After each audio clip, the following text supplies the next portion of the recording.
ಭಾರತದ ಎಲ್ಲ ಸಂತರು, ಮಹಾತ್ಮರು, ಸಾಮಾಜಿಕ ಶಕ್ತಿಗಳು, ಆಧ್ಯಾತ್ಮಿಕ ಶಕ್ತಿಗಳು ಎಲ್ಲ ಒಟ್ಟಾಗಿ ಸೇರಿ ವಿಶ್ವಮಂಗಲ ಗೋಗ್ರಾಮ ಯಾತ್ರೆ ಎಂಬ ಹೆಸರಿನಲ್ಲಿ ಒಂದು ಯಾತ್ರೆ ನಡೆದಿತ್ತು. ರಾಮಚಂದ್ರಾಪುರ ಮಠದ ಪೂಜ್ಯ ಶ್ರೀಗಳವರ ಮಾರ್ಗದರ್ಶನದಲ್ಲಿ ಆ ಯಾತ್ರೆ ದೇಶದಾದ್ಯಂತ ನಡೆದಿತ್ತು. ಅದು ರಥಯಾತ್ರೆಯಾಗಿತ್ತು. ವಾಹನಗಳ ಮೂಲಕವಾಗಿ ಓಡಾಡಿದ ಯಾತ್ರೆ ಆಗಿರುವುದರಿಂದ ಭಾರತದ ನಿಜವಾಗಿರತಕ್ಕಂಥ ತಳಸ್ಪರ್ಶಿಯಾದ ಸಮಸ್ಯೆಗಳನ್ನು ನೋಡುವುದಾಗಲಿ ಅಥವಾ ಅದನ್ನು ಗುರುತಿಸುವುದಾಗಲಿ ಅಲ್ಲಿ ಕಷ್ಟವಾಗುತ್ತೆ. ಈ ಹಿನ್ನೆಲೆ ಇಟ್ಟುಕೊಂಡು ಅದನ್ನು ಇನ್ನಷ್ಟು ಹೆಚ್ಚು ಗ್ರಾಸ್ ರೂಟಿಗೆ ತಳಸ್ಪರ್ಶಿಯಾಗಿ ತಗೊಂಡು ಹೋಗಬೇಕು ಅನ್ನೋ ಕಾರಣಕ್ಕೋಸ್ಕರವಾಗಿ ಇದೇ ಯಾತ್ರೆಯ ಅನುವರ್ತನೆಯ ದೃಷ್ಟಿಯಿಂದ ಭಾರತ ಪರಿಕ್ರಮ ಪದಯಾತ್ರೆ ಆರಂಭವಾದದ್ದು. ಹಿಂದಿನ ಯಾತ್ರೆಯ ಅನುವರ್ತನೆಗಾಗಿ ಒಮ್ಮೆ ಮಾಡಿ 9 ತಿಂಗಳಲ್ಲಿ ಜೈ ಜೈ ಅಂದುಬಿಟ್ರೆ ಅದು ಅಲ್ಲಿಗೆ ಹೋಗುವುದಿಲ್ಲ, ಮುಟ್ಟುವುದಿಲ್ಲ, ನಾಟುವುದಿಲ್ಲ. ಜನಗಳ ಹೃದಯಕ್ಕೆ ನಾಟಬೇಕು ಅಂತಿದ್ದರೆ ಅದಕ್ಕೆ ಮತ್ತೆ ಪುನಃ ಅದಕ್ಕೆ ಒಂದು ಸ್ಪರ್ಶವನ್ನು ಕೊಡಬೇಕಾಗತ್ತೆ. ಇದು ಕಾಲ್ನಡಿಗೆ ಯಾತ್ರೆ ಆಗಿರುವ ಕಾರಣಕ್ಕಾಗಿ ಸ್ವಾಭಾವಿಕವಾಗಿ ಒಂದೊಂದು ದಿನಕ್ಕೆ ಹೆಚ್ಚು ಗ್ರಾಮಗಳಿಲ್ಲ. ಯಾತ್ರೆಯ ನಿಯಮವೇ ಇತ್ತು, ಒಂದು ರಾತ್ರಿಗಿಂತ ಹೆಚ್ಚು ಒಂದು ಗ್ರಾಮದಲ್ಲಿ ಉಳಿಯುವಂತಿಲ್ಲ. ಅತಿ ಹೆಚ್ಚು ಗ್ರಾಮಗಳನ್ನು ಸಂಪರ್ಕ ಮಾಡಿಕೊಂಡು ಯಾತ್ರೆ ಮಾಡಬೇಕು. ಅದಕ್ಕೋಸ್ಕರ ಬಹಳ ದೀರ್ಘಕಾಲದ ನಡಿಗೆ ಮಾಡಿ ಗ್ರಾಮದಲ್ಲಿ ಉಳಿಯುವುದಲ್ಲ. ಸೊ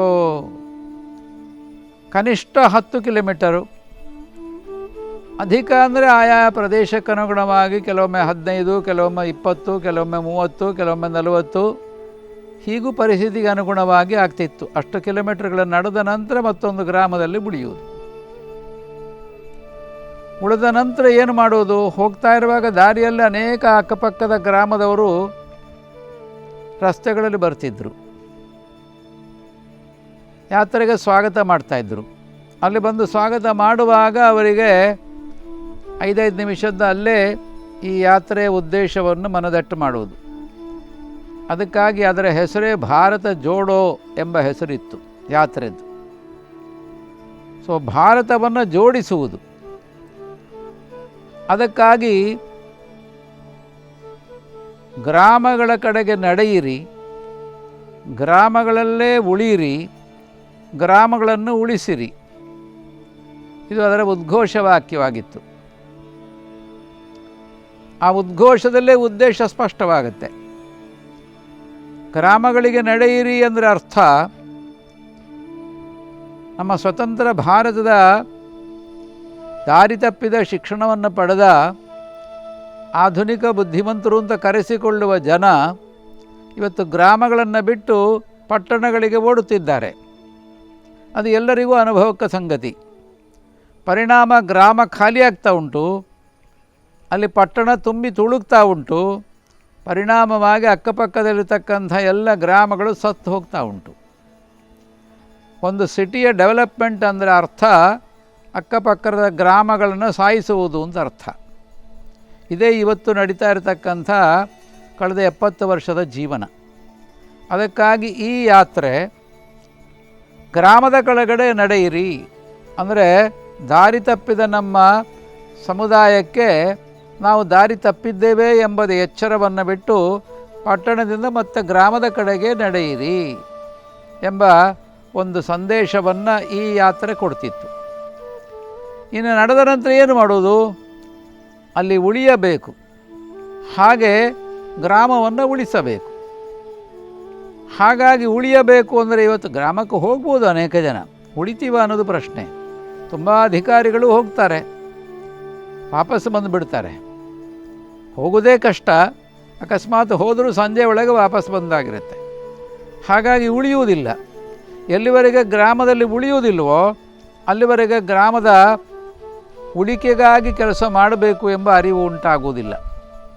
ಅದಕ್ಕೆ ಈ ಯಾತ್ರೆ ಪ್ರತಿನಿತ್ಯನೂ ಒಂದು ಗ್ರಾಮದಲ್ಲಿ ಉಳಿಯಬೇಕು ಎಂಬ ಸತ್ವವನ್ನು ಇಟ್ಟುಕೊಂಡು ಯೋಚನೆ ಮಾಡಿತ್ತು. ಉಳಿಸಬೇಕು ಅಂತಿದರೆ, ಗ್ರಾಮ ಉಳಿಬೇಕು ಅಂದರೆ ಏನನ್ನು ಉಳಿಸಬೇಕು?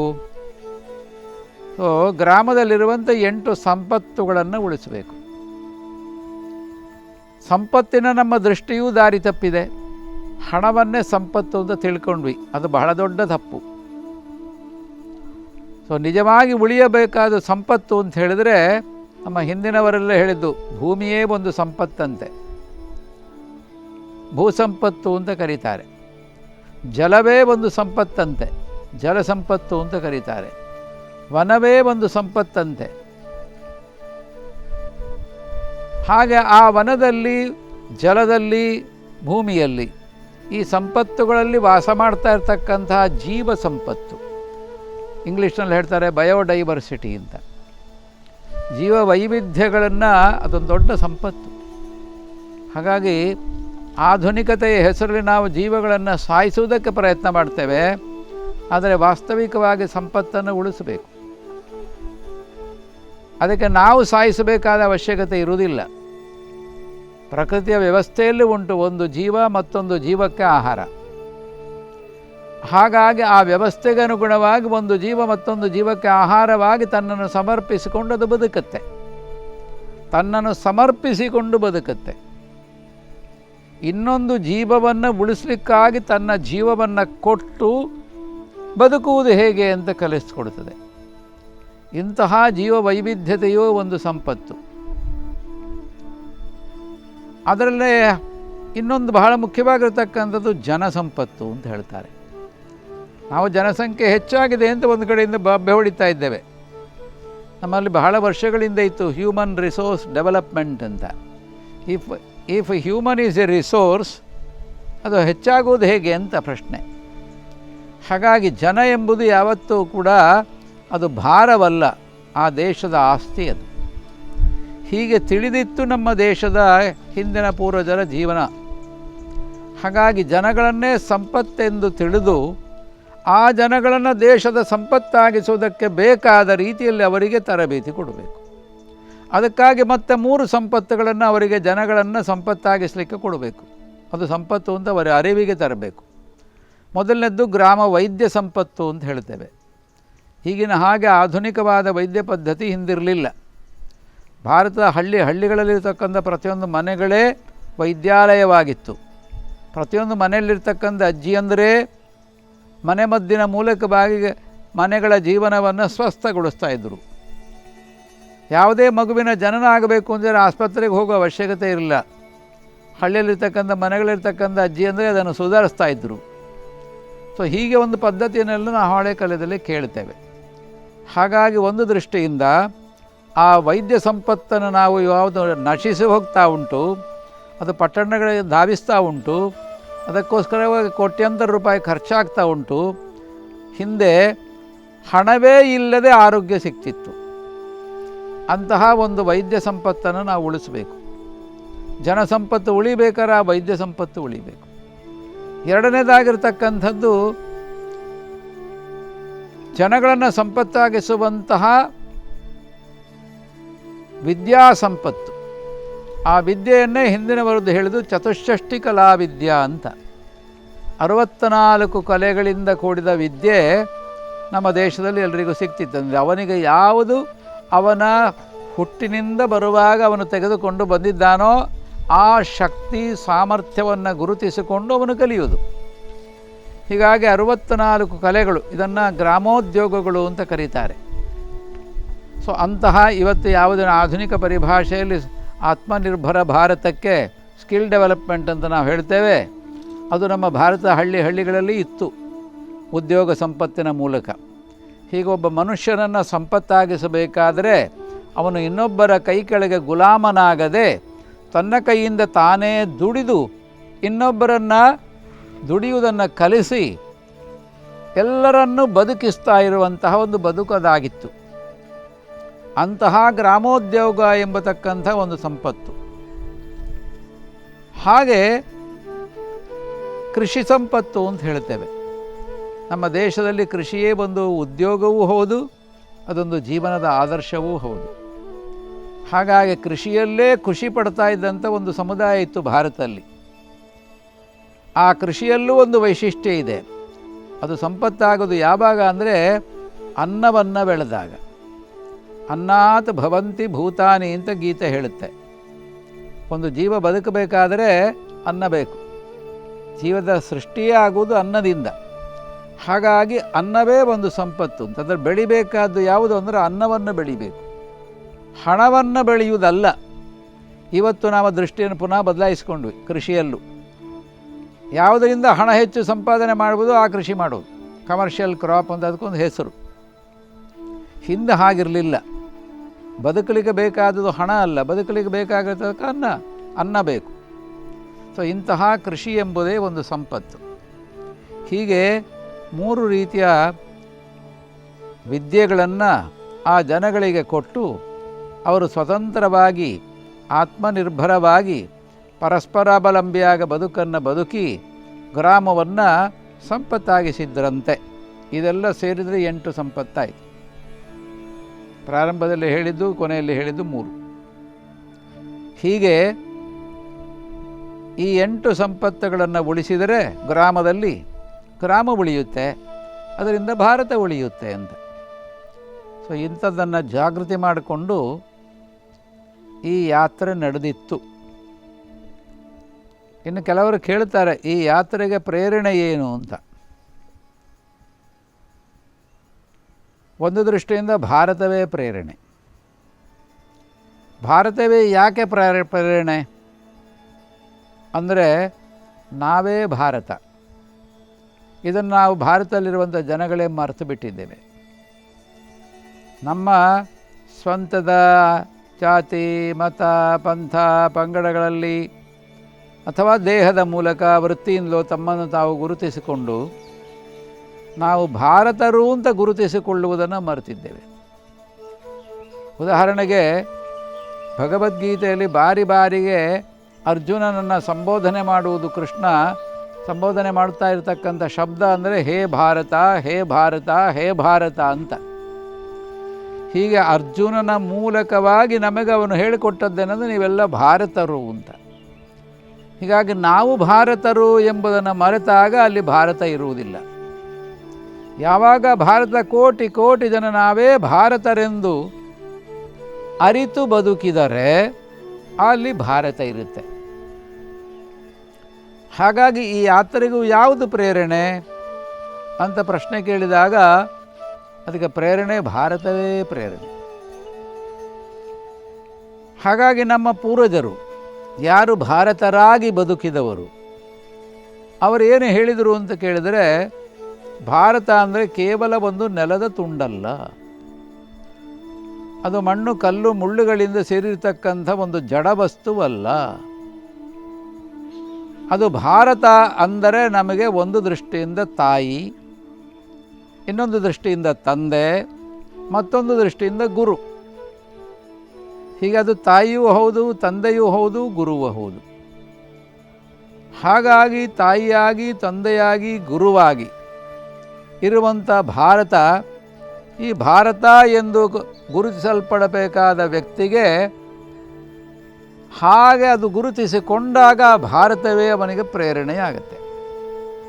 ಹೀಗಾಗಿ ಒಂದು ದೃಷ್ಟಿಯಿಂದ ಈ ಯಾತ್ರೆಗೆ ಏನು ಪ್ರೇರಣೆ ಅಂದರೆ ಭಾರತವೇ ಪ್ರೇರಣೆ. ತನ್ನನ್ನು ತಾನು ಭಾರತರೆಂದು ಮರೆತವರೆಲ್ಲರೂ ಭಾರತದ ಯಾತ್ರೆ ಮಾಡಬೇಕು. ನಾವು ಭಾರತರೆಂಬುದನ್ನು ಗುರುತಿಸಿಕೊಳ್ಳುವುದಕ್ಕಾಗಿ ಮಾಡಬೇಕು. ಇನ್ನೊಂದು ಭಾರತ ಎಂಬ ಶಬ್ದಕ್ಕಿರುವ ನಿಜವಾದ ಅರ್ಥ ಬೆಳಕು ಅಂತ. ಸಂಸ್ಕೃತ ಭಾಷೆಯಲ್ಲಿ ಭಾ ಎಂಬ ಶಬ್ದಕ್ಕಿರುವ ಅರ್ಥ ಬೆಳಕು. ಹಾಗಾಗಿ ಬೆಳಗಿನ ಜೊತೆಗೆ ಇರುವವನಿಗೆ ಭಾರತ ಅಂತ ಹೆಸರು. ಹಾಗಾಗಿ ಈ ಯಾತ್ರೆಗೂ ಪ್ರೇರಣೆ ಭಾರತ. ಇನ್ನು ನೀವು ಕೇಳಿದಿರಿ, ಈ ಯಾತ್ರೆಯಲ್ಲಿ ಏನು ಮರೆಯಲಾರದ ಪ್ರಸಂಗ ಅಂತ. ಒಂದು ದೃಷ್ಟಿಯಿಂದ ಮರೆಯಲಾಗದ ಒಂದು ಪ್ರಸಂಗ ಅಂತ ಹೇಳೋದು ಬಹಳ ಕಷ್ಟ. ಯಾಕೆ ಅಂತ ಕೇಳಿದರೆ ಇಡೀ ಭಾರತವೇ ಈ ಯಾತ್ರೆಯೇ ಒಂದು ಮರೆಯಲಾರದ ಪ್ರಸಂಗ. ಹಾಗೆ ಅಂತಾರೆ ಈ ಯಾತ್ರೆ ಮುಗಿಸಿದ ನಂತರ ಮರೆಯಲೇಬೇಕಾದ ಪ್ರಸಂಗವೂ ಹೌದು. ಯಾಕೆ ಕೇಳಿದರೆ ತನ್ನನ್ನು ತಾನು ಭಾರತ ಅಂತ ಗುರುತಿಸಿಕೊಳ್ಳುವವನು ಒಮ್ಮೆ ಮಾಡಿದ ನಂತರ ಮಾಡಿದ್ದನ್ನು ಮರೆತು ಬಿಡಬೇಕು. ನಾನು ಮಾಡಿದ್ದೇನೆ ಅನ್ನತಕ್ಕಂಥದ್ದನ್ನು ಕೂಡ ಮರಿಬೇಕಂತೆ. ಯಾಕೆ ಮರೆಯಬೇಕು ಅಂತ ಕೇಳಿದರೆ ಮಾಡಿದವರು ನಾವಾಗಿದ್ದರೆ ನೆನಪಿಟ್ಟುಕೊಳ್ಳಿಕ್ಕೆ ಪ್ರಯತ್ನ ಮಾಡ್ತೇವೆ. ಮಾಡಿದವನು ಅವನು, ನಾನಲ್ಲ. ಹಾಗಾಗಿರೋ ಅವನಿಗೆ ಅದು ಅವನೇ ಮಾಡಿದ ಯಾತ್ರೆ ಆದ್ದರಿಂದ ನಾವ್ಯಾಕೆ ನೆನಪಿಟ್ಟುಕೊಳ್ಬೇಕು ನಾನು ಮಾಡಿದೆ ಅಂತ. ಹಾಗಾಗಿ ಒಂದು ದೃಷ್ಟಿಯಿಂದ ಅದು ಮರೆಯುವ ಪ್ರಸಂಗ. ನಾನು ಮಾಡಿದೆ ಎಂಬುದನ್ನು ಮರೆಯಬೇಕು. ಇನ್ನು ಮರೆಯಲಾಗದ ಪ್ರಸಂಗ ಅಂತ ನೀವು ಹೇಳಿದಿರಿ. ಅದಕ್ಕೆ ಹೇಳಿದ್ರಿ ಇಡೀ ಭಾರತದ ಯಾತ್ರೆಯೇ ಒಂದು ಮರೆಯಲಾಗದ ಪ್ರಸಂಗ. ಅದು ಅವನೇ ಮಾಡ್ದ. ಅವನ ಜೊತೆಯಲ್ಲಿ ಮಾಡ್ತಾ ಇರುವಾಗ ಈ ದೇಹವೆಂಬ ವಾಹನದಲ್ಲಿ ಕುಳಿತು ಅದನ್ನು ಕೇವಲ ಸಾಕ್ಷೀಭಾವದಿಂದ ನೋಡುವುದಕ್ಕಾಗಿ ಮಾತ್ರ ಇದಿತ್ತು. ಹಾಗಾಗಿ ಒಂದು ದೃಷ್ಟಿಯಿಂದ ಸಾಕ್ಷೀಭಾವದಲ್ಲಿ ಆ ಯಾತ್ರೆಯನ್ನು ನೋಡುವಾಗ ಬಹಳ ಮುಖ್ಯವಾಗಿ ಒಂದು ಎರಡು ಮೂರು ಸಂಗತಿಗಳು ಗಮನಿಸಬೇಕಾದದ್ದೆಂದರೆ, ಇಡೀ ಯಾತ್ರೆಯಿಂದ ನಾವು ಅರಿತದ್ದಿಷ್ಟು. ಭಾರತವನ್ನು ನೋಡಬೇಕೇ, ಕೇಳಬೇಕೇ, ತಿಳಿಯಬೇಕೇ? ಹಾಗಿದ್ದರೆ ಆ ಭಾರತ ಇರುವುದೆಲ್ಲಿ ಅಂದರೆ ಗ್ರಾಮದಲ್ಲಿ ಅಂತ. ಯಾಕೆ ಈ ಪ್ರಶ್ನೆ ಕೇಳಿದ್ರಿ ಅಂತ ನೀವು ಕೇಳ್ಬೋದು. ಯಾಕೆ ಉತ್ತರ? ಇದಕ್ಕೆ ಕಾರಣ ಇಷ್ಟೇ. ನೀವು ಆಗ ಇನ್ನೊಂದು ಪ್ರಶ್ನೆ ಕೇಳಿದ್ರಿ, ಏನು ನಿಮಗೆ ಕಷ್ಟ ಎದುರಾಯಿತು ಅಂತ. ಒಂದು ನಾವು ಮಾಡಿದ್ದರೆ ಕಷ್ಟ ಅನುಭವಿಸ್ತೇವೆ. ಆ ಒಳಗಿರುವವನೇ ಭಾರತನಾಗಿರೋನು ಮಾಡಿರುವ ಕಾರಣಕ್ಕೋಸ್ಕರ ಅವನಿಗೆ ಕಷ್ಟ ಬರುವುದಾದರೂ ಹೇಗೆ? ಹಾಗಾಗಿ ಭಾರತದ ಯಾತ್ರೆ ಮಾಡುವವನಿಗೆ ಎಂದೂ ಕಷ್ಟ ಬರುವುದಿಲ್ಲ. ಅದೇ ಇಲ್ಲಿನ ಇಡೀ 5 ವರ್ಷದ ಒಂದು ಮರೆಯಲಾಗದ ಪ್ರಸಂಗ. ಅಂದರೆ ಭಾರತದ ಜನ, ನಮ್ಮ ಹಳ್ಳಿಯ ಜನ ಏನೂ ಕಷ್ಟವಾಗದಂತೆ, ನಷ್ಟವಾಗದಂತೆ, ಏನೂ ಸಮಸ್ಯೆಗಳು ಬಾರದಂತೆ ಪ್ರತಿಯೊಂದು ಹಳ್ಳಿಯ ಜನ ಈ ಯಾತ್ರೆಯನ್ನು ನೋಡಿಕೊಂಡ್ರಲ್ಲ, ಅದೇ ಮರೆಯಲಾಗದ ಪ್ರಸಂಗ. ಯಾವ ಕನ್ಯಾಕುಮಾರಿಯಿಂದ ಹಿಡಿದು ನೀವು ಕಾಶ್ಮೀರದವರೆಗೆ ಹೋಗಿ, ಅಂತಹ ಪ್ರದೇಶದಲ್ಲಿರುವಂಥ ಪುನಃ ತಿರುಗಿ ಬರುವವರೆಗೆ ಎಲ್ಲ ಗ್ರಾಮದಲ್ಲಿ ನಾವು ಕಂಡದ್ದೇನು ಅಂದರೆ, ಆ ಪ್ರತಿಯೊಂದು ಗ್ರಾಮದಲ್ಲಿ ಜನಗಳು ಹೇಳುವ ಬಾಯಿಂದ ಬರುವ ಮೊದಲನೇ ಶಬ್ದ ಬನ್ನಿ ಅಂತ. ಯಾಕೆ ಬಂದ್ರಿ? ಇಲ್ಲ. ನಾಯಿದೆ ಎಚ್ಚರಿಕೆ ಎಂಬ ಬೋರ್ಡ್ ಇಲ್ಲ. ಗ್ರಾಮಕ್ಕೆ ತೆರೆದ ಬಾಗಿಲು, ಗ್ರಾಮದಲ್ಲಿ ಇರತಕ್ಕಂಥ ಜನಗಳ ಮನೆಗಳು ತೆರೆದ ಬಾಗಿಲು. ಸಹಸ್ರಾರು ಗ್ರಾಮಗಳನ್ನು ನಾವು ನೋಡ್ಕೊಂಡು ಬಂದುವಲ್ಲ, ಆ ಸಹಸ್ರಾರು ಗ್ರಾಮಗಳಲ್ಲಿ ನಾವು ನೋಡ್ತೇವೆ, ಬೆಳಗಿಂದ ಸಂಜೆವರೆಗೆ ಅವರು ಬೇರೆ ಬೇರೆ ಕೆಲಸಕ್ಕೆ, ಹೊಲಕ್ಕೋ ಬೇರೆ ಬೇರೆ ಕೆಲಸಗಳಿಗೆ ಹೋಗ್ತಾರೆ. ಹೋಗುವಾಗ ನಿಮಗೆ ಅಚ್ಚರಿ ಆಗುವುದು, ಒಂದು ಮನೆಗೂ ಬೀಗ ಹಾಕುವುದಿಲ್ಲ.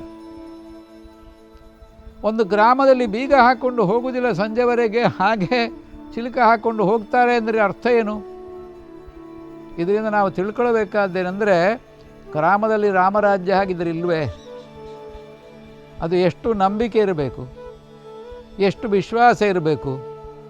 ಹೀಗೆ ಪರಸ್ಪರ ಗ್ರಾಮದಲ್ಲಿರುವವರ ವಿಶ್ವಾಸವೇ ಅದು ಭಾರತದ ಗ್ರಾಮ ಜೀವನ. ಇದೇ ಬೇಕಾದದ್ದು.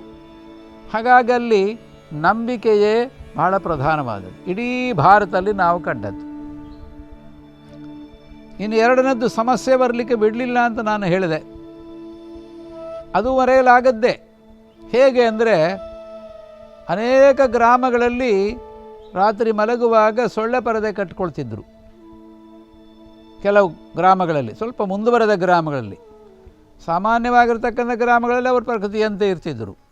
ಸ್ವಲ್ಪ ಮುಂದುವರೆದ ಗ್ರಾಮಗಳಲ್ಲಿ, ಸ್ವಲ್ಪ ಮುಂದುವರೆದ ಮನೆಗಳಲ್ಲೆಲ್ಲ ಹೆಚ್ಚಿನ ಮಗಳಲ್ಲಿ ಸೊಳ್ಳೆ ಪರದೆ. ನಾವು ಸೊಳ್ಳೆ ಪರದೆ ಕೈಯಲ್ಲಿ ಇಟ್ಕೊಂಡು ಹೋಗ್ತಿರಲಿಲ್ಲ. ಕಟ್ತೇವೆ ಅಂತ ಹೇಳಿದಾಗ ನಾವು ಬೇಡ ಅಂತ ಹೇಳ್ತಿದ್ವಿ. ಆದರೆ ನಿಮಗೆ ಆಶ್ಚರ್ಯ ಆಗ್ಬೋದು, ಕೆಲವಾರು ಮನೆಗಳಲ್ಲಿ ನಾವು ಹಾಗೆ ಮಲಗಿದ ಮೇಲೆ ನಿದ್ರೆ ಬಂದ ಮೇಲೆ ಮೆತ್ತಗೆ ಬಂದು ನಮಗೆ ಎಚ್ಚರವಾಗದಂತೆ ಸೊಳ್ಳೆ ಪರದೆ ಕಟ್ಟಿ ಹೊರಟೋಗ್ತಿದ್ರು. ಬೆಳಗ್ಗೆ ಏಳುವಾಗ ನಾವು ಇದೇನು ಅಂತ ಕೇಳಿದಾಗ ಇಲ್ಲ ನಾವು ನಮ್ಮ ಮನೆಗೆ ನೀವು ಬಂದಿದ್ದೀರಿ, ನಮ್ಮ ಊರಿಗೆ ಬಂದಿದ್ದೀರಿ, ನಮ್ಮ ಊರಿಗೆ ಬಂದು ನಮ್ಮ ಮನೆಯಲ್ಲಿ ಉಳಿದು ನೀವು ವಾಪಸ್ಸು ಹೊರಡುವವರೆಗೆ ನಿಮಗೇನು ಕಷ್ಟ ಆಗಬಾರ್ದು, ನಿಮಗೇನೂ ಸಮಸ್ಯೆಗಳು ಬರಬಾರ್ದು. ಅದಕ್ಕಾಗಿ ಅದು ನಮ್ಮ ಹೊಣೆ. ನೀವು ಒಪ್ಪಲಿಲ್ಲ, ಆದರೆ ನಮ್ಮ ಮನಸ್ಸು ಒಪ್ಪಲಿಲ್ಲ, ಅದಕ್ಕಾಗಿ ಅದನ್ನು ಮಾಡಿದ್ದೇವೆ ಅಂತ ಒಪ್ಕೊಳ್ತಿದ್ರು. ಇದು ಭಾರತದ ಗ್ರಾಮ, ಇದೇ ಭಾರತ. ಇನ್ನು ಹೇಗೆ ಬನ್ನಿ ಎಂಬ ಶಬ್ದ ಸಿಗುತ್ತಿತ್ತೋ ಹಾಗೆ ಮರುದಿವಸ ಹೊರಡುವಾಗ, ಹೊರಟು ನಿಲ್ಲುವಾಗ, ಕನ್ಯಾಕುಮಾರಿಯಿಂದ ನಾನಾಗಲೇ ಹೇಳಿದಂತೆ ಕಾಶ್ಮೀರದವರೆಗೆ ಪ್ರತಿನಿತ್ಯ ಬೆಳಗ್ಗೆ ಹೊರಡುವಾಗ ಇಂದೇ ಹೊರಡಬೇಕೇ, ಇನ್ನೆರಡು ದಿವಸ ಇದ್ದು ಹೋಗಬಹುದಲ್ಲ ಎಂಬ ಪ್ರಶ್ನೆ ಪ್ರತಿಯೊಂದು ಮನೆಗಳಲ್ಲಿ ನಮಗೆ ಸಿಗ್ತಿತ್ತು. ಈ ಪ್ರೀತಿಗೆ ಹೆಸರು ಭಾರತ ಅಂತ. ಅವರಿಗೇನು ಲಾಭ ಅಂತ ಕೇಳಿದ್ರೆ ಏನೂ ಲಾಭ ಇಲ್ಲ, ಆದರೆ ಆ ಪ್ರೀತಿಯ ಹಿಂದೆ ಯಾವ ಲಾಭದ ಅಂಶ ಇಲ್ಲದೆ ಮನೆಗೆ ಬಂದವರೆಲ್ಲ ದೇವರು ಸಮಾನ ಅಂತ ತಿಳಿದುಕೊಂಡು ಅಪರಿಚಿತ ವ್ಯಕ್ತಿಯನ್ನು ಆತಿಥ್ಯ ಮಾಡುವ, ಸೇವೆ ಮಾಡುವ ಈ ಗುಣವುಂಟಲ್ಲ, ಅದಕ್ಕೆ ಹೆಸರು ಭಾರತ ಅಂತ. ಇದು ದುಡ್ಡಿನಿಂದ ಸಿಕ್ಕುವಂಥದ್ದಲ್ಲ. ಇನ್ನು ಹೊರಡುವಾಗ ಆಗ ನಾವು ಹೇಳ್ತೀವಿ ಯಾತ್ರೆ ನಿಯಮ, ಒಂದು ರಾತ್ರಿ ಒಂದು ಹಳ್ಳಿ ಅಂತ ಇದೆ, ಹಾಗಾಗಿ ನಾವು ಹೊರಡಬೇಕಾಗತ್ತೆ ಅಂತ ಹೇಳಿದಾಗ ಅವರು ಕಣ್ಣೀರು ಸುರಿಸ್ಕೊಂಡು ಅವರ ಬಾಯಿಯಿಂದ ಮತ್ತೊಂದು ಮಾತು, ನಿಮ್ಮ ನಿಯಮಕ್ಕೆ ನಾವು ಉಲ್ಲಂಘನೆ ಮಾಡುವುದಿಲ್ಲ, ಆದರೆ ಒಂದು ನಮ್ಮದು ಪ್ರಾರ್ಥನೆ ಇದೆ, ನಿಮ್ಮ ಇಡೀ ಯಾತ್ರೆ ಮುಗಿಸಿ ಮತ್ತೆ ನಮ್ಮ ಊರಿಗೆ ಬಂದು ಆಗ ಒಂದು 4 ದಿನ ಆರಾಮವಾಗಿ ವಿಶ್ರಾಂತಿ ಮಾಡಲಿಕ್ಕೆ ನಮ್ಮ ಊರಿಗೆ ಬನ್ನಿ, ನಮ್ಮ ಮನೆಗೆ ಬನ್ನಿ ಎಂಬ ಪ್ರೀತಿಯ ಕರೆ ಪ್ರತಿಯೊಂದು ಗ್ರಾಮದಲ್ಲಿ. ಇಂತಹ ಪ್ರೀತಿ, ಪರಮ ಪ್ರೇಮ, ನಿಷ್ಕಾಮ ಪ್ರೇಮ ಇರುವ ಜಾಗದಲ್ಲಿ ಗೊತ್ತಾಯ್ತಲ್ಲ, ಕಷ್ಟ ಆಗುವುದಾದರೂ ಹೇಗೆ, ನಷ್ಟವಾಗುವುದಾದರೂ ಹೇಗೆ? ಹಾಗಾಗಿ ಇದೇ ಮರೆಯಲಾಗದ ಪ್ರಸಂಗಗಳು. ಕೆಲವರು ಕೇಳ್ಬೋದು, ಈ ದೇಶದಲ್ಲಿ ಹಳ್ಳಿಗಳೆಲ್ಲ ಆ ಕಡೆ ಎಲ್ಲ ನಕ್ಸಲೈಟ್ಗಳಿದ್ದಾರೆ ಅಂತೆಲ್ಲ ಕೇಳಿದ್ದಾರಲ್ಲ, ಕಮ್ಯುನಿಸ್ಟರೆಲ್ಲ ಇದ್ದಾರೆ, ಹೊಡಿತಾರೆ ಬಡಿತಾರೆ ಅಂತೆಲ್ಲ ಕೇಳಿದ್ದೇವೆ, ಡಕಾಯಿತರಿದ್ದಾರೆ ಅಂತ. ಹೌದು, ನಮಗೆ ಗ್ರಾಮದಲ್ಲಿ ಕೆಲವು ಡಕಾಯಿತಿಗಳ ಗ್ರಾಮಕ್ಕೂ ಹೋಗಿದ್ವಿ, ನಕ್ಸಲೈಟ್ ಗ್ರಾಮಗಳಲ್ಲೂ ಹೋಗಿದ್ವಿ. ನಮಗದ ನಕ್ಸಲೈಟ್ ಗ್ರಾಮ, ಡಕಾಯಿತಿಗಳ ಗ್ರಾಮದ ನಮಗೇನು ಗೊತ್ತಿಲ್ಲ, ನಾವೆಲ್ಲ ಗ್ರಾಮಗಳನ್ನು ಒಂದೇ ಅಂತ ತಿಳ್ಕೊಂಡು ಹೋಗ್ತಾ ಇದ್ವಿ. ಸೊ ಅಲ್ಲಿರ್ತಿದ್ವಿ.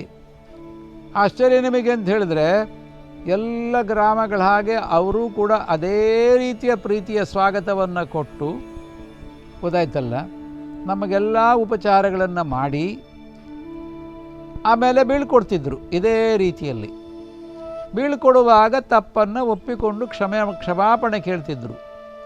ನಾವು 20 ವರ್ಷಗಳಿಂದ ನಕ್ಸಲೈಟ್ ಆಗಿದ್ವಿ, ನಮಗೆ ಇಂತಹ ಒಂದು ಸತ್ಸಂಗ ಯಾವತ್ತೂ ಸಿಕ್ಕಿರಲಿಲ್ಲ 20 ವರ್ಷಗಳಲ್ಲಿ. ಇವತ್ತು ನಮ್ಮ ಗ್ರಾಮಕ್ಕೆ ನೀವು ಬಂದ್ರಿ, ನಮ್ಮ ಗ್ರಾಮ ಒಳ್ಳೆಯ ಆದರ್ಶ ಗ್ರಾಮಗಳಾಗುವುದಕ್ಕೆ ಬೇಕಾಗಿರತಕ್ಕಂಥ ಒಳ್ಳೆ ಭೂಮಿಯನ್ನು ಉಳಿಸಬೇಕು, ಕಾಡು ಉಳಿಸಬೇಕು, ಮತ್ತೊಂದು ಉಳಿಸಬೇಕು, ಸಂಪತ್ತುಗಳನ್ನು ಉಳಿಸಬೇಕು, ಅದೇ ನಿಜವಾದ ಸಂಪತ್ತು ಅನ್ನುವಂಥ ಎಚ್ಚರವನ್ನು ಕೊಟ್ರಿ. ಸೊ ಇದಂಥದ್ದು ನಮಗೆ 20 ವರ್ಷದಿಂದ ಹೇಳಿದವರೇ ಇಲ್ಲ. ಹಾಗಾಗಿ ನಾವು ಇವತ್ತಿನಿಂದ ಒಂದು ಸಂಕಲ್ಪ ಮಾಡ್ತೇವೆ, ಇದುವರೆಗಿನ ನಕ್ಸಲೈಟ್ ಜೀವನವನ್ನು ಬಿಟ್ಟು ನೀವು ಹೇಳಿರ್ತಕ್ಕಂಥ ಗ್ರಾಮವನ್ನು ಉಳಿಸುವ ಜನಸೇವೆಯ ಕಾರ್ಯದಲ್ಲಿ ತೊಡಗುತ್ತೇವೆ ಅಂತ ಹೇಳಿ ಸಂಕಲ್ಪ ಮಾಡಿದಂಥ ಉದಾಹರಣೆಗಳು ಇದೆ. 30-35 ವರ್ಷಗಳಿಂದ ಕಮ್ಯುನಿಸ್ಟ್ ನಾಯಕರಾಗಿ ಕೆಲಸ ಮಾಡಿದವರು ಕೂಡ ಈ ಎಲ್ಲ ವಿಷಯಗಳನ್ನು ಗ್ರಾಮದಲ್ಲಿ ಕೇಳಿ ಸಂತುಷ್ಟರಾಗಿ ಮರುದಿವಸ ಯಾತ್ರೆ ಜೊತೆಗೆ ನಡ್ಕೊಂಡು ಬಂದು ವಾಪಸ್ಸು ಹೋಗುವಾಗ ತೊಡೆ ಮೇಲೆ ಅವರ ತಲೆಬಾಗಿಟ್ಟು 15 ನಿಮಿಷಗಳ ಕಾಲ ಅತ್ತು ಕಣ್ಣೀರು ಹಾಕಿ ಕ್ಷಮಿಸಿ ಕ್ಷಮಿಸಿ ಕ್ಷಮಿಸಿ ಒಂದೇ ಪದದ ಮೂಲಕವಾಗಿ ಕಣ್ಣೀರು ಹಾಕ್ತಾ ನಮ್ಮನ್ನು ಕ್ಷಮಿಸಬೇಕು ಅಂತ ಪುನಃ ಕಣ್ಣೀರು ಒರೆಸ್ಕೊಂಡು ಹೋದಂಥ ಉದಾಹರಣೆಗಳು ಇದೆ. ಇದೆಲ್ಲ ಏನು ಸೂಚಿಸ್ತದೆ ಅಂದರೆ,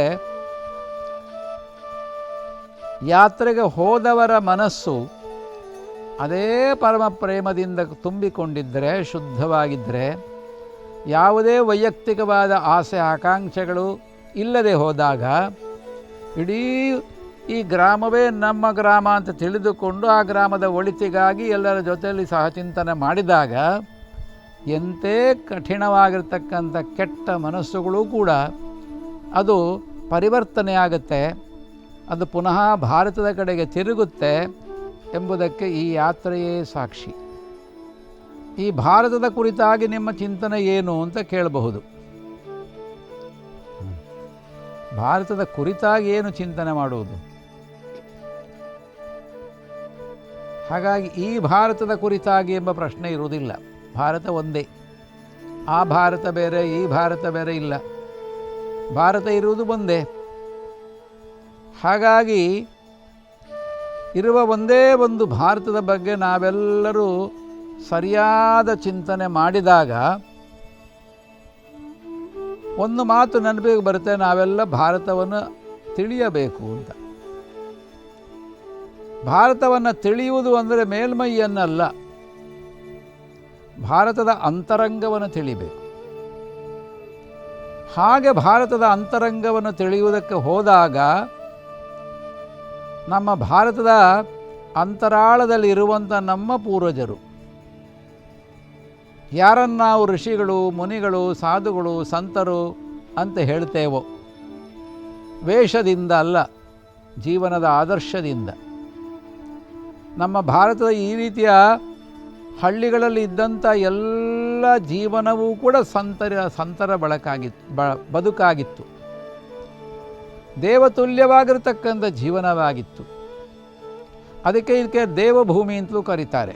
ಭಾರತಕ್ಕೆ ವೇದಭೂಮಿ ಅಂತಲೂ ಕರೀತಾರೆ. ಹೀಗೆ ದೇವರಂಥ ಬದುಕನ್ನು ಬದುಕುತ್ತಾ ಬಾಳಿದವರು ನಮ್ಮ ಪೂರ್ವಜರು. ದುಡ್ಡು ಮಾಡುವಂಥ ಬದುಕನ್ನು ಬದುಕದ್ದಲ್ಲ, ದೇವರಂಥ ಬದುಕನ್ನು ಬದುಕಿತ್ತು. ದೇವರಂಥ ಬದುಕನ್ನು ಬದುಕುವುದಂದರೆ ಹೇಗೆ? ಅದಕ್ಕೆ ಯಾವ ಪುಸ್ತಕ ಓದಿದರೆ ಸಿಗುತ್ತೆ? ನಮ್ಮ ಹಿಂದಿನವರೆಲ್ಲರೂ ಕೂಡ ಯಾವ ಪುಸ್ತಕವನ್ನು ಓದಿ ದೇವರಂತೆ ಬದುಕುವುದನ್ನು ಕಲಿಯಲಿಲ್ಲ. ಅದಕ್ಕಾಗಿ ಯಾವ ಸ್ಕೂಲು ಕಾಲೇಜುಗಳಿಗೂ ಹೋಗಲಿಲ್ಲ, ಯಾವ ಡಿಗ್ರಿಗಳ ಹಿಂದೆಯೂ ಓಡಲಿಲ್ಲ. ಆ ಡಿಗ್ರಿಗಳ ಹಿಂದೆ ಓಡಿ ಹೋಗಿ ನೌಕರಿಗೆ ಸೇರಬೇಕು ಅಂತ ನೌಕರರಾಗುವ ಆಲೋಚನೆ ಮಾಡಲಿಲ್ಲ.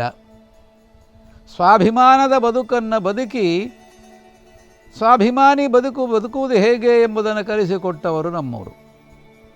ಹಾಗಾಗಿ ಏನು ಮಾಡಿದ್ರು? ದೇವರು ಕೊಟ್ಟಿರತಕ್ಕಂಥ ಒಂದು ಪುಸ್ತಕ ಇದೆ. ಆ ದೇವರು ಕೊಟ್ಟಂಥ ಪುಸ್ತಕ ಯಾವುದು ಅಂದರೆ ಈ ಪ್ರಕೃತಿಯೇ ಒಂದು ಪುಸ್ತಕ. ನಮ್ಮ ಕಣ್ಣೆದುರುಗಡೆ ಏನೆಲ್ಲ ಕಾಣುತ್ತೋ ಅದೆಲ್ಲವೂ ತೆರೆದಿಟ್ಟ ಪುಸ್ತಕ. ಅದು ಪುಸ್ತಕ ಹೇಗೆ ಅಂದರೆ ಅದನ್ನು ನೀವು ಆ ದೃಷ್ಟಿಯಲ್ಲಿ ಓದಬೇಕು. ಅದಕ್ಕೆ ಹೇಳ್ತಾ ಇರೋದು, ಹಿಂದಿನವರೊಂದು ಗಾದೆಯ ಮಾತು ಹೇಳಿದರು, ಸೃಷ್ಟಿಯಲ್ಲಿ ಏನೂ ದೋಷವಿಲ್ಲವಂತೆ. ಯಾಕಂದರೆ ಅದು ಭಗವಂತನ ಸೃಷ್ಟಿ. ಭಗವಂತನ ಸೃಷ್ಟಿಯಲ್ಲಿ ದೋಷ ಎಲ್ಲಿದೆ? ದೋಷ ಇದ್ದರೆ ದೃಷ್ಟಿಯಲ್ಲಿ ಇದೆ. ಹಾಗಾಗಿ ಸೃಷ್ಟಿಯನ್ನು ಸರಿಪಡಿಸುವುದು ಮುಖ್ಯವಾದ ಕೆಲಸ ಆಗಬಾರದು. ಅದನ್ನು ಆಲೋಚನೆಯೂ ಮಾಡಬಾರ್ದು. ಅಲ್ಲಿ ದೋಷವೇ ಇಲ್ಲ ಅಂತ ಆದಮೇಲೆ ಅಲ್ಲಿ ಸರಿಪಡಿಸೋದೇನಿದೆ? ಹಾಗಾದರೆ ಸರಿಪಡಿಸಬೇಕಾದದ್ದು ಯಾವುದು ಅಂದರೆ ದೃಷ್ಟಿಯನ್ನು. ಯಥಾ ದೃಷ್ಟಿ ತಥಾ ಸೃಷ್ಟಿ ಅಂತ ಹೇಳ್ತಾರೆ. ಹಾಗಾಗಿ ನಮ್ಮ ಹಿಂದಿನ ಪೂರ್ವಜರು ಶಾಲೆ ಕಾಲೇಜುಗಳಿಗೆ ಹೋಗದೆ ದೇವದೃಷ್ಟಿಯಿಂದ ಸೃಷ್ಟಿಯನ್ನು ನೋಡಿದ್ರಂತೆ. ದೇವದೃಷ್ಟಿಯನ್ನಿಟ್ಟು ಸೃಷ್ಟಿಯನ್ನು ನೋಡಿದಾಗ ಅವರಿಗೆ ಎಲ್ಲದರಲ್ಲೂ ಕೂಡ ದೈವಿಕವಾದಂಥ ಒಂದು ಜೀವನ ಕಾಣಿಸ್ತು. ದೇವರಂಥ ಬದುಕುವ ಜೀವನ ಕಾಣಿಸಿತು. ದೇವರಂತೆ ಬದುಕುವುದಂದ್ರೆ ಏನು? ನಮ್ಮ ಇಡೀ ಪ್ರಕೃತಿಯನ್ನು ನೋಡಿ. ಈ ಜೀವ ಸೃಷ್ಟಿಯಲ್ಲಿ ಆಧುನಿಕ ಮಾನವನಂತೆ ಬದುಕಲಿಕ್ಕೆ ದುಡ್ಡು ಬೇಕು ಅಂತ ಹೇಳುವಂಥದ್ದು ಯಾವುದಾದ್ರೂ ಒಂದು ಜೀವಗಳಿದೆಯಾ? ಇಷ್ಟು ಕೋಟಿ ಜೀವರಾಶಿಗಳಿದೆಯಲ್ಲ, ಅಷ್ಟು ಕೋಟಿ ಜೀವರಾಶಿಗಳಲ್ಲಿ ಯಾವ ಜೀವಕೋಟಿಗೂ ಕೂಡ ಬದುಕಲಿಕ್ಕೆ ದುಡ್ಡಿನ ಅಗತ್ಯವೇ ಇಲ್ಲ. ಹೀಗೆ ದುಡ್ಡಿಲ್ಲದ ಬದುಕನ್ನು ಬದುಕಿ ದುಡ್ಡಿಲ್ಲದ ನೀನು ಹೇಗೆ ಬದುಕಬಹುದು ಅಂತ ಅದು ಮಾನವನಿಗೆ ಬದುಕಿ ಕಲಿಸ್ತಾ ಉಂಟು. ಆದರೂ ನಮಗದರ ಕಡೆಗೆ ದೃಷ್ಟಿ ಹಾಯಿಸುವಷ್ಟು ಪುರುಸೊತ್ತಿಲ್ಲ. ಇದೇ ವಿಪರ್ಯಾಸ. ಇದನ್ನೇ ಅಜ್ಞಾನ ಅಂತ ಕರೀತಾರೆ. ಆದರೆ ನಮ್ಮ ಹಿಂದಿನವರಿಗೆ ಪೂರ್ವಜರಿಗಿತ್ತು. ಆ ದೃಷ್ಟಿಯಿಂದಲೇ ಅವರ ದೇವರಂಥ ಬದುಕನ್ನು ಅವರು ನೋಡಿದರು. ಹಾಗಾದರೆ ಆ ದೇವರಂಥ ಬದುಕಬೇಕಾದರೆ 3 ತತ್ವಗಳಂತೆ. ಹಾಗೆ ಅದೆಲ್ಲ ಬದುಕ್ತಾ ಉಂಟು. ಮೊದಲನೇ ತತ್ವ ಏನು? ಮನುಷ್ಯನ ಹಾಗೆ ಅದಕ್ಕೆ ಯಾವ ಜೀವಗಳಿಗೂ ಕೂಡ ನೆನ್ನೆಯ ಮತ್ತು ನಾಳೆಯ ಚಿಂತೆ ಇಲ್ಲ. ಯಾವ ಜೀವಕ್ಕೆ ನೆನ್ನೆ ನಾಳೆಗಳ ಭೂತ ಭವಿಷ್ಯಗಳ ಚಿಂತೆ ಇಲ್ಲವೋ, ಕೇವಲ ವರ್ತಮಾನದ ಬದುಕನ್ನು ಬದುಕುತ್ತಾ ಯಾವುದು ಬದುಕುತ್ತದೋ ಅಂಥ ವರ್ತಮಾನದ ಬದುಕಿಗೆ ಹೆಸರು ಭಗವಂತ ಅಂತ. ಹೀಗಾಗಿ ದೇವರು ಅಂದರೆ ವರ್ತಮಾನ. ಅವನು ಭೂತನೂ ಅಲ್ಲ, ಭವಿಷ್ಯನೂ ಅಲ್ಲ, ಅವನು ವರ್ತಮಾನ. ಹಾಗಾಗಿ ಅದೆಲ್ಲವೂ ವರ್ತಮಾನದಲ್ಲಿ ಬದುಕ್ತಾ ಉಂಟು. ಅದು ದೇವರಂಥ ಬದುಕನ್ನು ಬದುಕ್ತಾ ಉಂಟು. ಇನ್ನು ಎರಡನೇದಾಗಿರ್ತಕ್ಕಂಥದ್ದು ಅದು ಬದುಕಿನ ಸಿದ್ಧಾಂತ, ಬದುಕಿನ ಸೂತ್ರ ಏನಂದರೆ, ನಾನಿರುವುದು ನನಗಾಗಿ ಅಲ್ಲ, ನಾನಿರುವುದು ನಿನಗಾಗಿ ಅಂತ. ಹೀಗಾಗಿ ನಾನಿರುವುದು ನಿನಗಾಗಿ ಎಂಬ ಸೂತ್ರದ ಮೇಲೆ, ಸಿದ್ಧಾಂತದ ಮೇಲೆ ಸೃಷ್ಟಿಯ ಪ್ರತಿಯೊಂದು ಜೀವಕೋಟಿ ಬದುಕ್ತಾ ಉಂಟು. ಅದಕ್ಕಾಗಿ ಅದು ದೇವರಂಥ ಬದುಕು. ಇನ್ನು ಮೂರನೇದಾಗಿರ್ತಕ್ಕಂಥದ್ದು, ಇರುವುದನ್ನೆಲ್ಲ ಹಂಚಿಕೊಂಡು ಬದುಕಬೇಕು. ಸೃಷ್ಟಿಯಲ್ಲಿರತಕ್ಕಂಥದ್ದು ಎಲ್ಲವೂ ಕೂಡ ಒಂದಕ್ಕೆ ಒಂದು ಹಂಚಿಕೊಂಡೇ ಬದುಕ್ತಾ ಇರೋದು. ಯಾವುದನ್ನು ತಾನೊಬ್ಬನೇ ಸ್ವೀಕರಿಸುವ ಗುಣ ಇಲ್ಲ. ನಾನು ಇನ್ನೊಬ್ಬನಿಗಾಗಿ ಬದುಕಬೇಕು, ನನ್ನಲ್ಲಿರುವುದು ಇನ್ನೊಬ್ಬರಿಗೆ ಹಂಚಬೇಕು. ಹೀಗೆ ಹಂಚಿಕೊಂಡು ಬದುಕಿನ ಹೆಸರು ದೇವರಂಥ ಬದುಕು ಅಂತ. ಅದಕ್ಕಾಗಿ ದುಡ್ಡಿಗಾಗಿ ಬದುಕುವ ಮನುಷ್ಯನೂ ಕೂಡ ದೇವರಂತೆ ಈ 3 ಸೂತ್ರವನ್ನು ಇಟ್ಟುಕೊಂಡು ಬದುಕ್ತಾ ಇರತಕ್ಕಂಥ ಸೃಷ್ಟಿಯ ಪ್ರತಿಯೊಂದು ಜೀವನವನ್ನು ಪೂಜಿಸ್ತೇವೆ ನಾವು ಭಾರತದಲ್ಲಿ. ಅದು ಮಣ್ಣಿರಲಿ, ಕಲ್ಲಿರಲಿ, ಗಿಡ ಇರಲಿ, ಮರ ಇರಲಿ, ಪಶು ಇರಲಿ, ಪಕ್ಷಿ ಇರಲಿ, ಆಕಾಶ ಇರಲಿ, ಸೂರ್ಯ ಚಂದ್ರ ನಕ್ಷತ್ರದಾದಿ ಗ್ರಹಗಳೇ ಇರಲಿ, ಗಾಳಿ ಇರಲಿ, ನೀರೇ ಇರಲಿ, ಅದೆಲ್ಲವನ್ನು ಭಾರತದ ಜನ ಪೂಜಿಸ್ತಾರೆ. ಯಾಕೆ? ಅದೆಲ್ಲವೂ ದೇವರಂಥ ಬದುಕನ್ನು ಬದುಕುತ್ತಿದೆ. ಹಾಗಾಗಿ ಅದು ಪೂಜಿಸಲ್ಪಡ್ತದೆ. ಆ ರೀತಿ ಪೂಜ್ಯ ಬದುಕನ್ನು ಬದುಕಿ, ಪೂಜ್ಯ ಬದುಕು ಎಂಬುದಕ್ಕೂ ಇನ್ನೊಂದು ಅರ್ಥ ಉಂಟು. ನಾವು ಪೂಜ್ಯ ಅಂತ ಶೂನ್ಯಕ್ಕೆ ಕರಿತೇವೆ. ಯಾವುದು ಪೂಜ್ಯವೋ ಅದು ಶೂನ್ಯ, ಯಾವುದು ಶೂನ್ಯವೋ ಅದು ಪೂರ್ಣ. ಹಾಗಾಗಿ ಪೂರ್ಣ ಬೇರೆ, ಶೂನ್ಯ ಬೇರೆ ಅಲ್ಲ. ಹೀಗೆ ಮನುಷ್ಯ ಪೂರ್ಣತ್ವದ ಕಡೆಗೆ ಬದುಕಬೇಕು ಅಂತಿದ್ದರೆ ಅವನು ಶೂನ್ಯನಾಗಬೇಕು. ಅವನು ಶೂನ್ಯನಾಗಬೇಕು ಅಂತಿದ್ದರೆ ಈ ರೀತಿ ಆಲೋಚನೆ ಬರಬೇಕು. ಅದನ್ನು ನೋಡಿ ನಮ್ಮವರು ಕೂಡ ಪೂಜ್ಯ ಬದುಕನ್ನು ಬದುಕುವುದಕ್ಕೆ ಪ್ರಯತ್ನಪಟ್ಟರು. ಹಾಗಾಗಿ ಭಾರತದ ಹಳ್ಳಿಗಳಲ್ಲಿ ಒಂದು ಕಾಲಕ್ಕೆ ನೀವು ನೋಡಿದಾಗ ಯಾವುದನ್ನು ಮಾರಾಟ ಮಾಡಿಕೊಂಡು ಬದುಕುವಂಥ ಅಭ್ಯಾಸವೇ ಇರಲಿಲ್ಲ.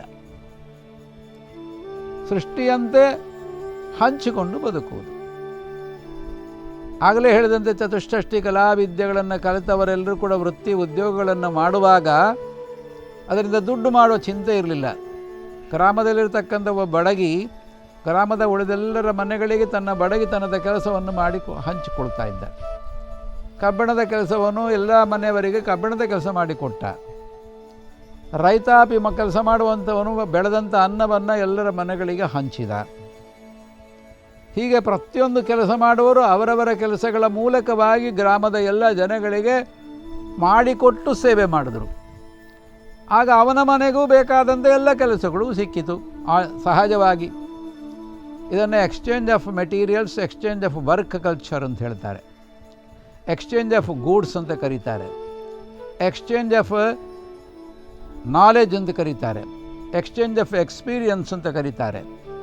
ಸೊ ಈ ರೀತಿ ಒಂದು ಕಾಲದಲ್ಲಿ ನಮ್ಮ ಹಳ್ಳಿಯ ಜನಗಳೆಲ್ಲ ಇಂತಹ ವಿನಿಮಯ ಪದ್ಧತಿಯಿಂದ ಬದುಕಿ ದೇವರಂಥ ಬದುಕನ್ನು ಬದುಕಿ ಭಾರತವನ್ನು ದೇವಭೂಮಿಯಾಗಿ ತಲೆ ಎತ್ತಿ ನಿಲ್ಲುವಂತೆ ಮಾಡಿ ಅದನ್ನು ಕಂಡ ಜಗತ್ತು ಭಾರತವನ್ನು ವಿಶ್ವಗುರುವಾಗಿ ಸ್ವೀಕರಿಸಿತ್ತಂತೆ. ಇಂತಹ ದೇವರಂಥ ನೆಮ್ಮದಿಯ ಶಾಂತಿಯ ಬದುಕನ್ನು ಬದುಕಬೇಕು ಅಂತಿದ್ರೆ ಭಾರತವನ್ನೇ ಅನುಸರಿಸಬೇಕು ಅಂತ ಯೋಚನೆ ಮಾಡಿದ್ರಂತೆ. ಹೀಗೊಂದು ಕಾಲ ಇತ್ತು, ಅದು ಸ್ವಲ್ಪ ಮತ್ತೆ ಬದಲಾಯಿತು. ಅರ್ಥ ಆಯ್ತಲ್ಲ ಯಾಕೆ ಬದಲಾಯಿತು ಅಂದರೆ, ಜಗತ್ತಿನಲ್ಲಿ 3 ವಿಚಾರಗಳಂತೆ. ಒಂದು ವಿಚಾರ ಹೇಳುತ್ತೆ ಜಗತ್ತೆಲ್ಲವೂ ಒಂದು ಮಾರುಕಟ್ಟೆ, ಜೀವನವೇ ಒಂದು ವ್ಯಾಪಾರ. World is A market, life is A business. ಅದಕ್ಕಾಗಿ ನಿನಗೆ ಏನು ಬೇಕಿದ್ದರೂ ನೀವು ಕೊಂಡುಕೊಳ್ಳಬೇಕು, ಪ್ರತಿಯೊಂದನ್ನು ಮಾರಾಟ ಮಾಡಬೇಕು. ಇದನ್ನೇ ಕಲಿಸಿತು. ಆ ವ್ಯಾಪಾರದ ಮೂಲಕವೇ ಪಕ್ಕದ ದೇಶವನ್ನು ಆಕ್ರಮಿಸಿತು. ಆ ದೇಶವನ್ನು ಗುಲಾಮಿ ಮಾಡಿ ತಾವು ಮೆರೆಯಿತು. ಇದೊಂದು ಆಕ್ರಮಣದ ಮಾರ್ಗ ವ್ಯಾಪಾರ ಎಂಬುದು. ಭಾರತವು ಅದಕ್ಕೆ ತುತ್ತಾಗಿತ್ತು. ನಮಗೆ ನೆನಪಿರಲೇಬೇಕು. ಇನ್ನು 3ನೇದಾಗಿರ್ತಕ್ಕಂಥ ಇನ್ನೊಂದು ವಿಚಾರ ಹೇಳ್ತೇವೆ, world is a battlefield, life is a battle. ಜಗತ್ತೆಲ್ಲವೂ ಒಂದು ಯುದ್ಧರಂಗ. ಹಾಗಾಗಿ ಜೀವನ ಎಂಬುದೊಂದು ಸಂಘರ್ಷ. ಹೊಡಿ ಬಡಿ ಕಡಿ. ಇವತ್ತು ಯಾವುದು ತಾಲಿಬಾನ್ಗಳು ಮಣ್ಣು ಮಸಣಕ್ಕೆ ಹೆಸರು ಕೇಳ್ತೇವೆ, ಅಂಥ ಅನೇಕ ಉಗ್ರವಾದ, ಆತಂಕವಾದ, ನಕ್ಸಲ್ವಾದ, ಮಾವೋವಾದ ಶಬ್ದಗಳು ಬೇರೆ ಇರಬಹುದು. ಎಲ್ಲ ದೃಷ್ಟಿ ಒಂದೇ, ಹೊಡಿ ಬಡಿ ಕಡಿ, ಆಕ್ರಮಣ ಮಾಡು, ದೇಶವನ್ನು ಕೈವಶ ಮಾಡು. ಇವತ್ತು ತಾಲಿಬಾನಿಗಳು ಅಫ್ಘಾನಿಸ್ತಾನವನ್ನು ಏನು ಮಾಡಿದ್ರು ಕಣ್ಣೆದುರಿಗೆ ನಾವು ನೋಡುವಂಥ ಚಿತ್ರ. ಇಂಥದ್ದು ನಡೀತಾನೇ ಬಂದಿದೆ. ಈ ಎರಡೂ ವಿಚಾರಗಳು ಜಗತ್ತನ್ನು ಒಡೆಯುತ್ತದೆ. ಅಂತಹ ವಿಚಾರಗಳಿಂದ ಶಾಂತಿ ಜೀವನಕ್ಕೆ, ನೆಮ್ಮದಿ ಜೀವನಕ್ಕೆ ಸಿಕ್ಕೀತೆ ಎಂಬ ಪ್ರಶ್ನೆಯನ್ನು ನಾವು ಹಾಕಿಕೊಳ್ಬೇಕು. ಇದರ ಮಧ್ಯದಲ್ಲಿ ಜಗತ್ತಿಗೆ ಶಾಂತಿಯ ನೆಮ್ಮದಿಯ ದಾರಿಯನ್ನು ತೋರಿಸಬಲ್ಲ ಏಕಮೇವ ವಿಚಾರ ಅಂದರೆ ಭಾರತದ್ದು. ಆ ಭಾರತ ಹೇಳುತ್ತೆ ಜಗತ್ತೇ ಒಂದು ಕುಟುಂಬ, ವಸುಧೈವ ಕುಟುಂಬಕಂ ಯತ್ರ ವಿಶ್ವಂಭವತಿ ಏಕನೀಡಂ ಸ್ವದೇಶೋ ಭುವನತ್ರಯಂ. ಈ ರೀತಿ ವೈಶ್ವಿಕ ಕುಟುಂಬದ ಕಲ್ಪನೆಯನ್ನು ಕೊಟ್ಟು ವಿಶ್ವದಲ್ಲಿರುವವರೆಲ್ಲ ನಮ್ಮ ಸಹೋದರರು ಅನ್ನೋತಕ್ಕಂಥ ಭಾವನೆಯಿಂದ ವಿಶ್ವದ ಜೊತೆಗೆ ಆಗಲೇ ಹೇಳಿದಂತೆ ಹಂಚಿಕೊಂಡು ಬದುಕಿ, ಹೃದಯದ ಒಳಗಿರ್ತಕ್ಕಂಥ ಪ್ರೇಮವನ್ನು ಹಂಚಿ ಜಗತ್ತನ್ನು ಜೋಡಿಸುತ್ತಾ, ಮಸ್ತಿಷ್ಕದ ಒಳಗಿರುವ ಬೆಳಕನ್ನು ಹಂಚಿಕೊಂಡು ಜಗತ್ತನ್ನು ಬೆಳಗಿಸುತ್ತಾ, ಜಗತ್ತಿಗೆ ಗುರುವಾಗಿ ಜಗತ್ತನ್ನು ಜೋಡಿಸುತ್ತಾ ಬೆಳೆದ ದೇಶ ಭಾರತ ಒಂದೇ. ಹಾಗಾಗಿ ಭಾರತದ ಪೂರ್ವಜರ ಗ್ರಾಮದ ನಮ್ಮ ಹಿರಿಯರ ಪ್ರಮುಖರ ಬಾಯಿಂದ ಬಂದಂಥ ಸುಂದರವಾದಂತಹ ಉದ್ಘೋಷ ವಾಕ್ಯ ಅದಂದರೆ ಸರ್ವೇ ಭವಂತು ಸುಖಿನಃ ಲೋಕಾಃ ಸಮಸ್ತಾಃ ಸುಖಿನೋ ಭವಂತು. ಇದು ಬಿಟ್ಟರೆ ಇನ್ನೊಂದು ಬರಲಿಲ್ಲ. ನಾವು ವ್ಯಾಪಾರಕ್ಕಾಗಿಯೂ ಹೋಗಲಿಲ್ಲ, ಪ್ರಪಂಚದಲ್ಲಿ ಆಕ್ರಮಣಕ್ಕೂ ಹೋಗಲಿಲ್ಲ, ಇನ್ನೊಂದು ದೇಶವನ್ನು ಕಬ್ಜಾ ಮಾಡಿಕೊಳ್ಬೇಕು ಅನ್ನತಕ್ಕಂಥದ್ದು ದೃಷ್ಟಿ ಇಟ್ಟುಕೊಳ್ಳಲಿಲ್ಲ. ಕೇವಲ ಜೋಡಿಸುವ ದೃಷ್ಟಿ ಕಂಡು ಹೋದ್ವಿ. ಹಾಗಾಗಿ ಜೋಡಿಸುವ ಈ ಗುಣಕ್ಕೆ ಹೆಸರು ಧರ್ಮ ಅಂತ, ಅದಕ್ಕೆ ಮತ್ತೊಂದು ಹೆಸರು ಯೋಗ ಅಂತ. ಹಾಗಾಗಿ ಭಾರತಕ್ಕೆ ಯೋಗ ಭೂಮಿ, ಧರ್ಮಭೂಮಿ ಇತ್ಯಾದಿ ಶಬ್ದಗಳು ಬರ್ತದೆ. ಸೊ ಇಂತಹ ಒಂದು ಭಾರತದ ಚಿಂತನೆ ನಾವೆಲ್ಲೋ ತಪ್ಪರ್ಥ ಮಾಡಿಕೊಂಡು ಅದನ್ನು ಆಧುನಿಕ ಇಂಗ್ಲೀಷ್ ಭಾಷೆಯಲ್ಲಿ ಇಂಡಿಯಾ ಅಂತ ಪರಿವರ್ತಿಸಿ ಸಂವಿಧಾನದಲ್ಲೂ ಇಂಡಿಯಾ ದಟ್ ಈಸ್ ಭಾರತ್ ಅಂತ ಮಾಡಿಕೊಂಡು, ವಾಸ್ತವಿಕವಾಗಿ ಭಾರತ ದಟ್ ಈಸ್ ಇಂಡಿಯಾ ಅಂತ ಹೇಳಿದರೂ ತೊಂದರೆ ಇರಲಿಲ್ಲ. ಆದರೆ ಅವರಿಗೆ ಭಾರತ ಎಂಬುದು ಏನು ಅಂತ ಗೊತ್ತಿರಲಿಲ್ಲ. ಹಾಗಾಗಿ ಭಾಷಾಂತರ ಮಾಡುವವರಿಗೆ ಅರ್ಥ ಆಗಲಿಲ್ಲ. ಹಾಗಾಗಿ ಮೊದಲು ಇಂಡಿಯಾ ಬರೆದ್ರು, ಆಮೇಲೆ ದಟ್ ಈಸ್ ಭಾರತ್ ಅಂತ ಬರೆದ್ರು. ವಾಸ್ತವಿಕವಾಗಿ ಇದು ಭಾರತವೇ. ನೀವು ಇಂಗ್ಲೀಷ್ನಲ್ಲಿ ಹೇಳಿ, ಯಾವುದರಲ್ಲಿ ಹೇಳಿದ್ರು ನೌನ್ ಅಂತ ಹೇಳ್ತಾರೆ. ನಾಮಪದಗಳಿಗೆ ಯಾವುದೇ ಭಾಷೆಯಲ್ಲಿ ಅದು ಹೆಸರು ಬದಲಾವಣೆ ಆಗುವುದಿಲ್ಲ. ಹೀಗಾಗಿ ಭಾರತ ಎಂಬ ಹೆಸರು ಇಂಡಿಯಾ ಆಗುವುದಿಲ್ಲ, ಆಗಬಾರದು. ಆಗಿದ್ದರೆ ಅದು ತಪ್ಪು. ಹಾಗಾಗಿ ನಾವು ಅನೇಕ ಬಾರಿ ಹೇಳ್ತೇವೆ, ಈ ಆಧುನಿಕ ಶಿಕ್ಷಣವನ್ನು ಪಡೆದಂಥ ಓರ್ವರೆಲ್ಲರೂ ಓದ್ತಾ ಇರತಕ್ಕಂಥ ಯಾವ ನಗರ ಪ್ರದೇಶಗಳಿದೆ ಅದೆಲ್ಲವೂ ಇಂಡಿಯಾ, ಯಾವುದು ಗ್ರಾಮಗಳಾಗಿ ಇವತ್ತಿಗೂ ಉಳಿದುಕೊಂಡಿದೆ ಅದು ಭಾರತ. ಹಾಗಾಗಿ ನಿಜವಾಗಿ ಭಾರತವನ್ನು ನೋಡಬೇಕೆ, ತಿಳಿಯಬೇಕೆ. ಹಾಗಿದ್ದರೆ ಎಲ್ಲರೂ ಭಾರತದ ಆತ್ಮರೂಪವಾದ ಗ್ರಾಮಗಳಿಗೇ ಹೋಗಬೇಕು, ಅಲ್ಲಿಗೆ ನಡೆಯಬೇಕು. ಗ್ರಾಮದಲ್ಲೇ ಉಳಿಸಿ ಬೆಳೆಸುವ ನಡೆಯೇ ಭಾರತಕ್ಕೆ ಬೇಕು. ಆಗ ಮತ್ತೆ ಭಾರತ ನಮ್ಮ ಪೂರ್ವಜರಂತೆ ದೇವಭೂಮಿಯಾಗಿ, ವೇದಭೂಮಿಯಾಗಿ, ಧರ್ಮಭೂಮಿಯಾಗಿ, ಯೋಗ ಭೂಮಿಯಾಗಿ, ತ್ಯಾಗ ಭೂಮಿಯಾಗಿ, ಯಜ್ಞ ಭೂಮಿಯಾಗಿ ಜಗತ್ತಿಗೆ ಮತ್ತೆ ಹೊಸ ಬೆಳಕನ್ನು ಕೊಡುವ ದೇಶವಾಗಿ ತಲೆ ಎತ್ತಿ ನಿಂತೀತು.